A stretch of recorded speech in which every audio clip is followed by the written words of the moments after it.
Dans l'océan vaste et souvent turbulent des marchés financiers, comprendre les mouvements des plus gros acteurs est primordial pour réussir. Ces baleines, comme on les appelle souvent, sont les investisseurs institutionnels, hedge funds, banques d'investissement et grandes sociétés de trading, qui déplacent des milliards, voire des billions de dollars sur les marchés. Leurs actions créent des ondulations, souvent d'énormes vagues, qui dictent la direction du marché et peuvent faire ou défaire la fortune des traders individuels.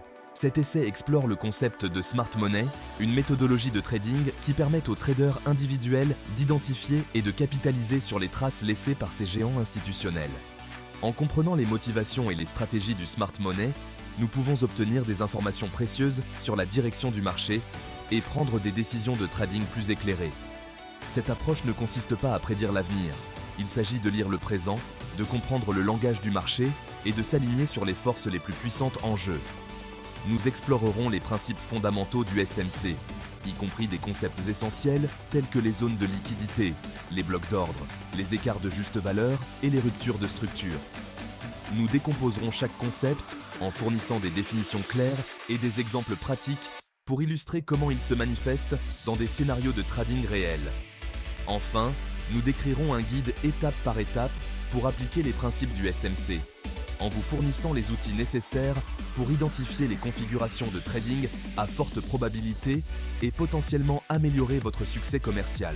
N'oubliez pas que le trading n'est pas un moyen de devenir riche rapidement.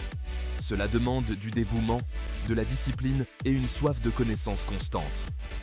En adoptant les principes du SMC et en les combinant à de saines pratiques de gestion des risques, vous pouvez franchir une étape importante vers une navigation sur les marchés avec plus de confiance et de clarté. Embarquez avec nous dans ce voyage et apprenons à décoder les mouvements des baleines. Imaginez les marchés financiers comme un vaste échiquier.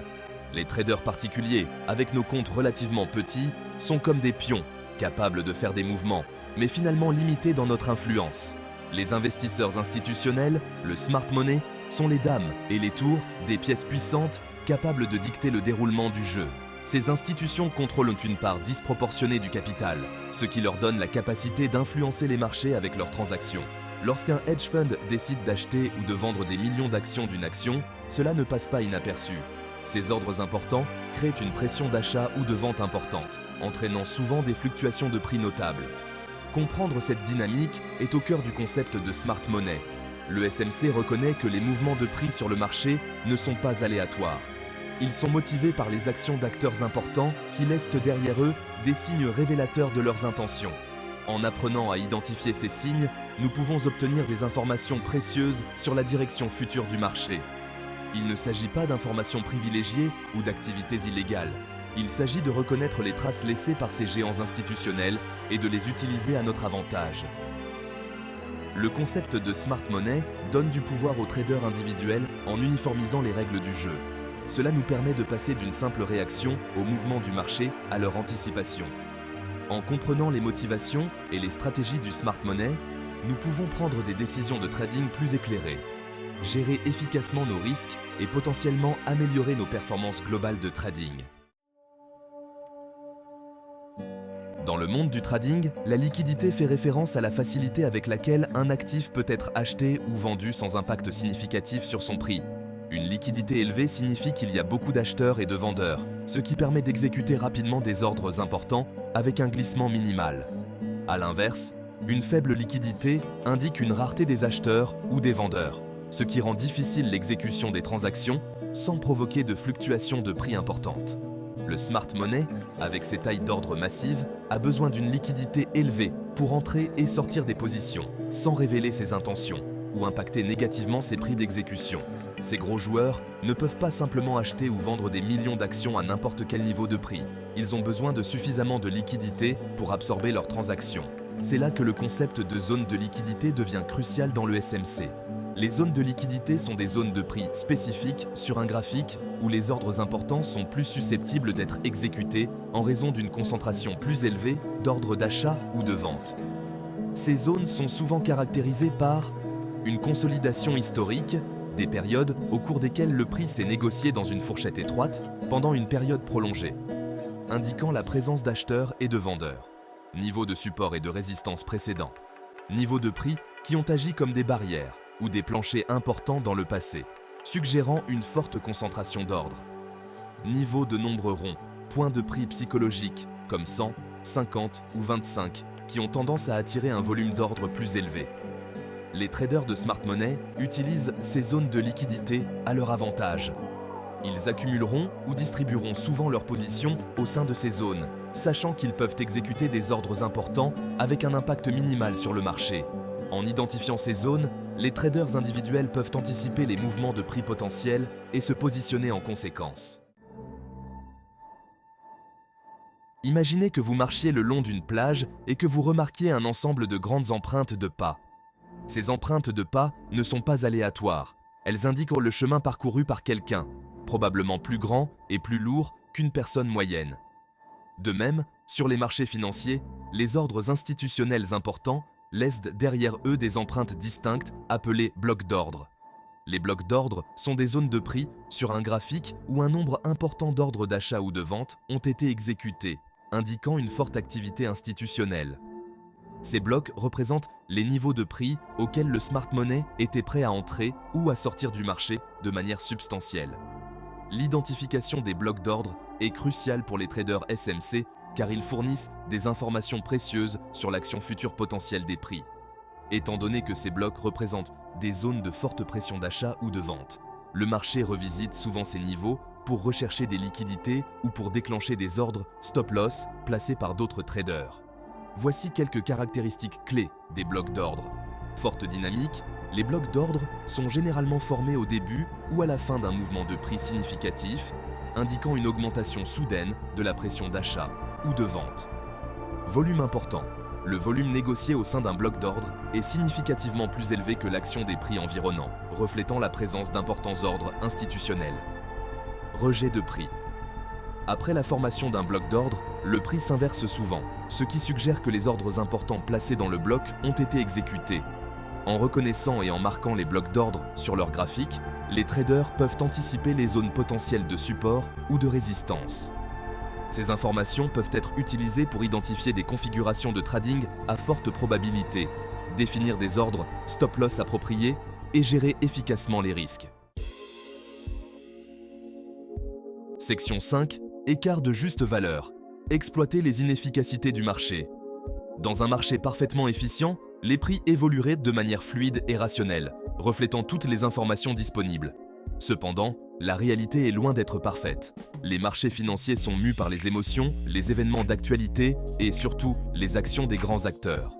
Cela conduit souvent à des écarts de prix, des zones sur un graphique où le prix passe d'un niveau à un autre sans aucune activité de trading entre les deux.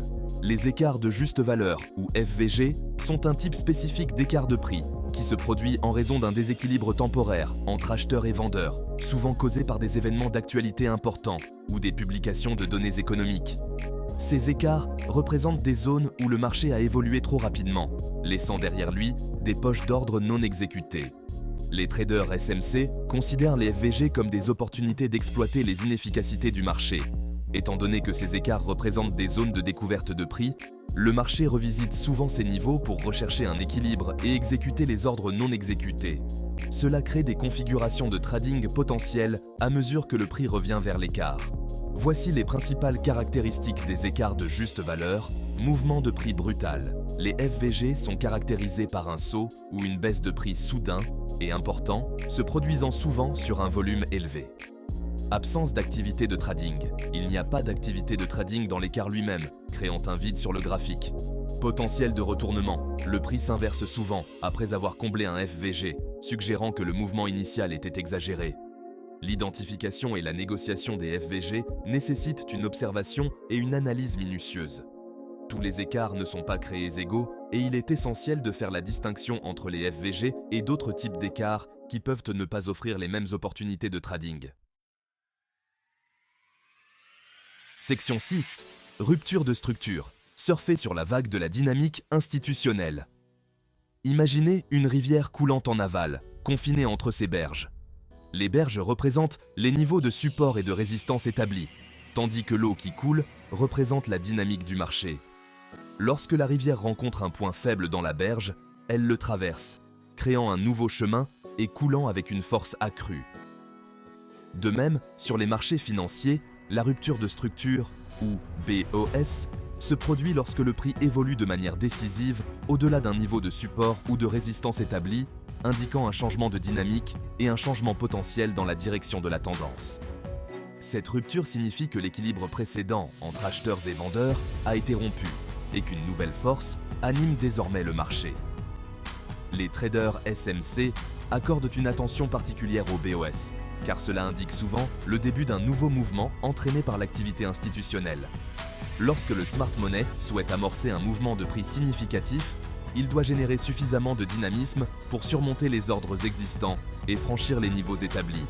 Voici ce qu'il faut rechercher lors de l'identification d'une rupture de structure. Action des prix décisive. La rupture doit s'accompagner d'une forte dynamique et d'une clôture claire au-delà du niveau de support ou de résistance. Volume accru. Le volume négocié pendant la rupture est généralement supérieur à la moyenne, reflétant la participation accrue des grands acteurs. Poursuite.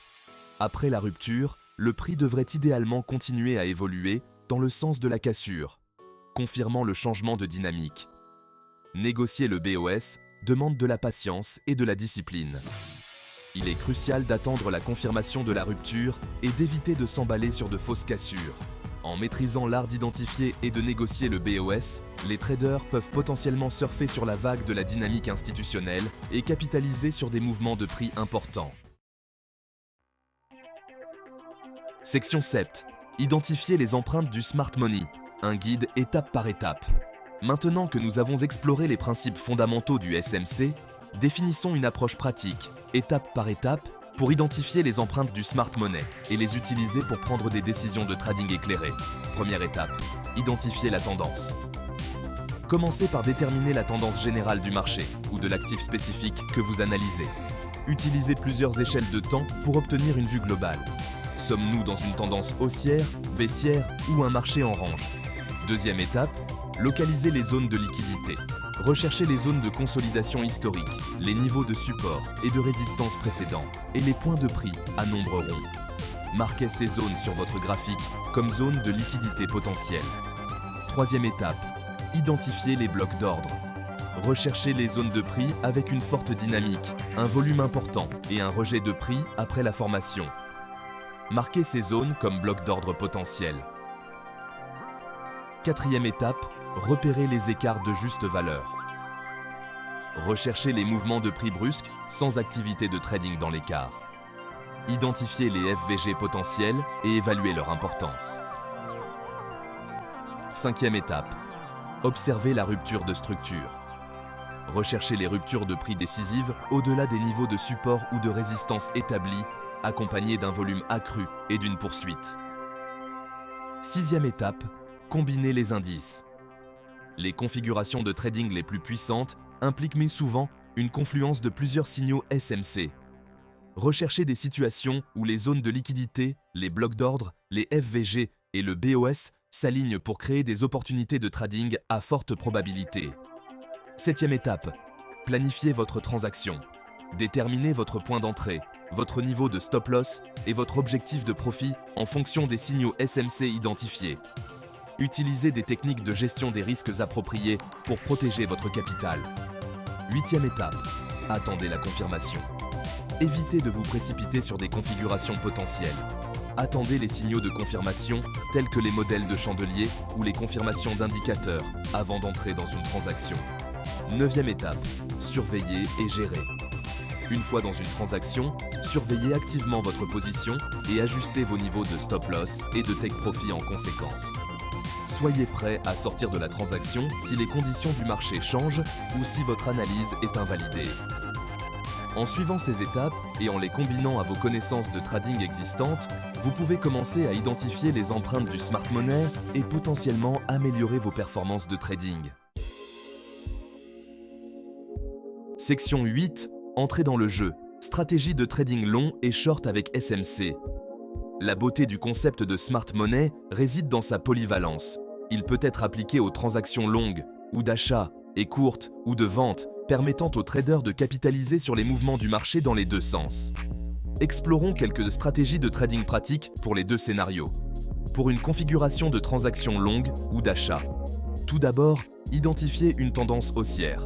Assurez-vous que la tendance générale est haussière, confirmée par des hauts plus hauts et des bas plus hauts. Ensuite, localisez une zone de liquidité. Recherchez un récent repli vers un niveau de support précédent, un nombre rond ou une zone de consolidation historique. Ensuite, repérez un bloc d'ordre. Identifiez un bloc d'ordre haussier formé dans la zone de liquidité, suggérant une activité d'achat institutionnel. Après cela, attendez une rupture de structure. Recherchez une rupture décisive au-dessus d'un niveau de résistance récent, confirmant la poursuite de la tendance haussière. Entrez sur un repli. Attendez que le prix revienne vers le bloc d'ordre haussier, offrant un point d'entrée moins risqué. Définissez votre stop-loss en dessous du bloc d'ordre. Protégez votre capital en plaçant votre ordre stop-loss en dessous du récent creux du swing ou du bloc d'ordre lui-même. Enfin, ciblez des hauts récents ou plus élevés. Visez des objectifs de profit potentiel au niveau de résistance récent ou plus élevé, en fonction de votre analyse et de votre tolérance au risque, pour une configuration de transaction courte ou de vente. Tout d'abord, identifiez une tendance baissière. Assurez-vous que la tendance générale est baissière, confirmée par des hauts plus bas et des bas plus bas. Ensuite, localisez une zone de liquidité. Recherchez un récent rallye vers un niveau de résistance précédent, un nombre rond ou une zone de consolidation historique. Ensuite, repérez un bloc d'ordre. Identifiez un bloc d'ordre baissier formé dans la zone de liquidité, suggérant une activité de vente institutionnelle. Après cela, attendez une rupture de structure. Recherchez une rupture décisive en dessous d'un niveau de support récent, confirmant la poursuite de la tendance baissière. Entrez sur un rebond. Attendez que le prix rebondisse vers le bloc d'ordre baissier, offrant un point d'entrée moins risqué. Définissez votre stop-loss au-dessus du bloc d'ordre. Protégez votre capital en plaçant votre ordre stop-loss au-dessus du récent sommet du swing ou du bloc d'ordre lui-même. Enfin, ciblez des bas récents ou inférieurs. Visez des objectifs de profit potentiel au niveau de support récent ou inférieur, en fonction de votre analyse et de votre tolérance au risque. N'oubliez pas qu'il ne s'agit que d'exemples et que l'entrée, le stop-loss et le placement cible spécifique varieront en fonction de la configuration de la transaction individuelle, des conditions du marché et de votre stratégie de gestion des risques personnels.